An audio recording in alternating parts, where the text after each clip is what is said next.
आज मैं एक ऐसी गायिका की कहानी बता रहा हूँ जिसने अपनी मधुर आवाज के जादू से पूरी दुनिया को अपना दीवाना बना दिया। यह कहानी है हिंदी सिनेमा के 80 और 90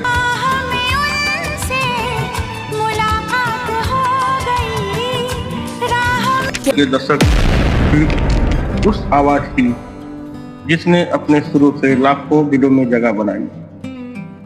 एक ऐसा समय था जब बॉलीवुड में सिर्फ दो ही आवाज का जादू चलता था, लता मंगेशकर और आशा भोसले।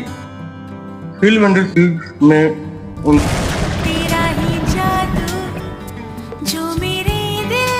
पकड़ इतनी मजबूत थी कि नई गायिकाओं के लिए जगह बनाना लगभग नामुमकिन माना जाता था। लेकिन इसी दौर में एक छोटी सी लड़की ने संगीत की दुनिया में कदम रखा और धीरे धीरे वह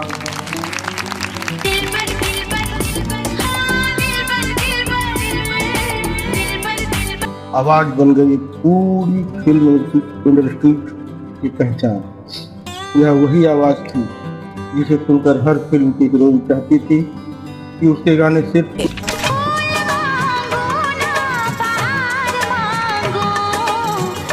इसी से गवाए जाएं।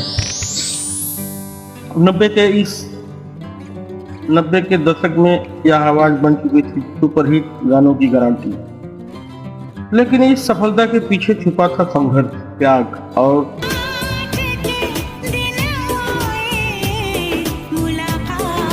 कई ऐसे किस्से जिनके बारे में बहुत कम लोग जानते हैं। यह कहानी है अलका याग्निक की। अलका याग्निक का जन्म 20 मार्च 1966 को कोलकाता के गुजराती परिवार में हुआ था। उनके पिता धर्मेंद्र शंकर सरकारी कर्मचारी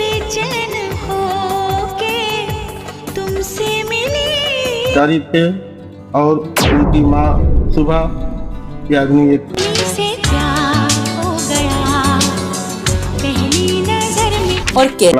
सिंगर थी। घर का माहौल शुरू से ही संगीत से भरा हुआ था।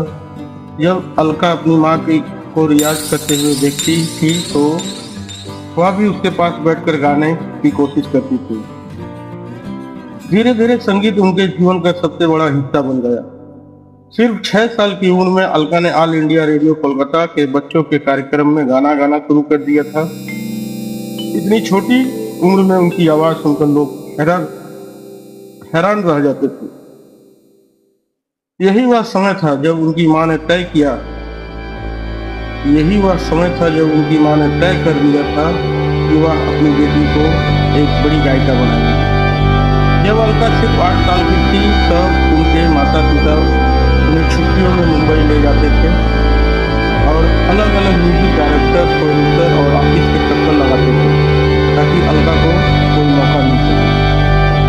इसी दौरान एक दिन मशहूर अभिनेता और निर्माता राज कपूर ने अलका को गाते हुए सुना। राज कपूर उनकी आवाज से बहुत प्रभावित हुए। उन्होंने उन्हें म्यूजिक डायरेक्टर लक्ष्मीकांत के पास भेज दिया। लक्ष्मीकांत ने अलका की आवाज सुनकर कहा कि उनकी आवाज बहुत अच्छी है, लेकिन अभी उनकी उम्र बहुत छोटी है। उसने सलाह दी कि कुछ साल बाद उन्हें फिल्म में गाने का मौका दिया जाए। इसके बाद अलका उनकी माँ वापस कोलकाता लौट गए और अलका ने पूरी लगन से संगीत की शिक्षा लेनी शुरू की। आखिरकार साल 1980 में अलका को पहली बार हिंदी फिल्म में गाने का मौका मिला। यह फिल्म थी पायल जीतने का।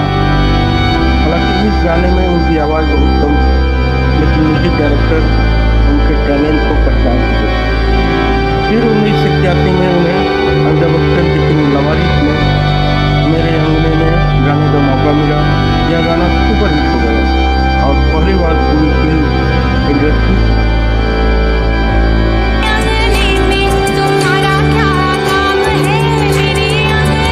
इस नई आवाज को नोटिस किया।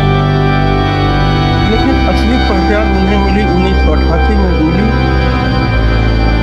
लेकिन असली पहचान उन्हें साल 1988 में मिली जब आमिर खान और जूही चावला की फिल्म कयामत से रिलीज हुई। इस फिल्म का गाना है मेरे हमसफर एक जरा इंतजार पूरे देश में छा गया। इस गाने ने अलका याग्निक को रातों रात स्टार बना दिया। इस फिल्म की रिकॉर्डिंग के दौरान एक दिलचस्प किस्सा हुआ था। जब अलका स्टूडियो में गाना रिकॉर्ड कर रही थी तभी एक लड़का उन्हें लगातार देख रहा था। अलका को यह अच्छा नहीं लगा और उन्होंने स्टूडियो से बाहर निकलवा दिया।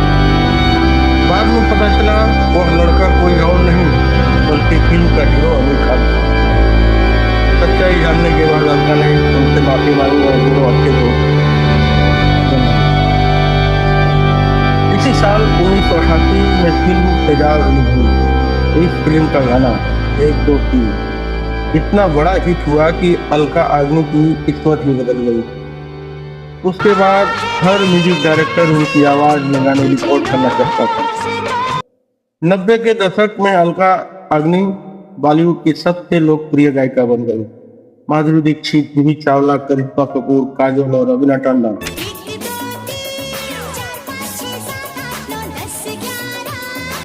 इन सभी सुपरस्टार अभिनेत्रियों की आवाज बन गई थी अलका।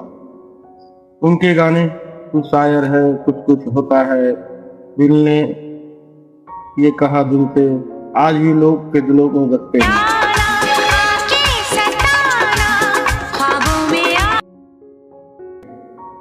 1993 में फिल्म खलनायक का गाना टोली के पीछे क्या है रिलीज हुआ। यह गाना बहुत बड़ा हिट हुआ, लेकिन इसके साथ ही विवाद भी शुरू हो गया। कई लोगों ने इसे भारतीय संस्कृति के खिलाफ बताया और सड़कों पर विरोध प्रदर्शन भी किए। लेकिन इन सब के बावजूद यह गाना इतिहास बन गया।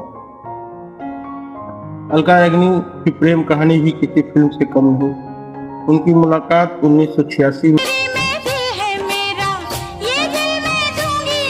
दिल्ली के रेलवे स्टेशन पर नीरज कपूर से हुई थी। धीरे धीरे दोनों के बीच दोस्ती हुई और फिर प्यार हो गया। 1989 में दोनों ने शादी कर ली, लेकिन शादी के बाद भी दोनों अलग अलग शहरों में रहते थे। नीरज शिलोंग में बिजनेस करते थे और अलका मुंबई में रहती थी। करीब 28 साल ऐसा भी आया जब एक नए म्यूजिक डायरेक्टर ने अलका को फोन करके अपनी फिल्म में गाना गाने के लिए कहा, लेकिन अलका ने मना कर दिया। बाद में पता चला कि म्यूजिक डायरेक्टर AR रहमान थे और फिल्म ठीक हो गया। जब फिल्म का संगीत सुपर हिट हुआ और उसे नेशनल अवार्ड मिला तब अलका को इस बात का बहुत अफसोस हुआ।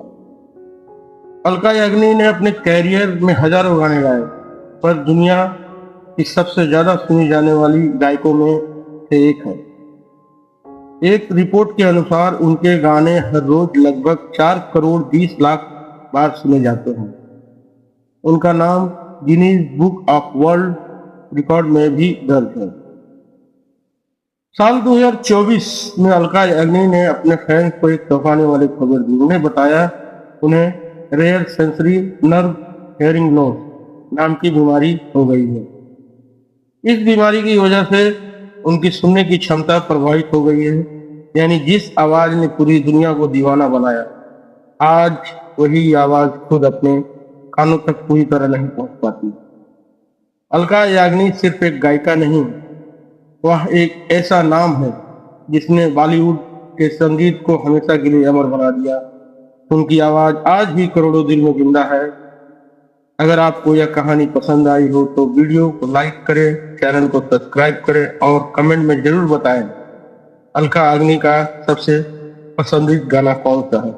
फिर मिलेंगे एक नई कहानी के साथ। नमस्कार।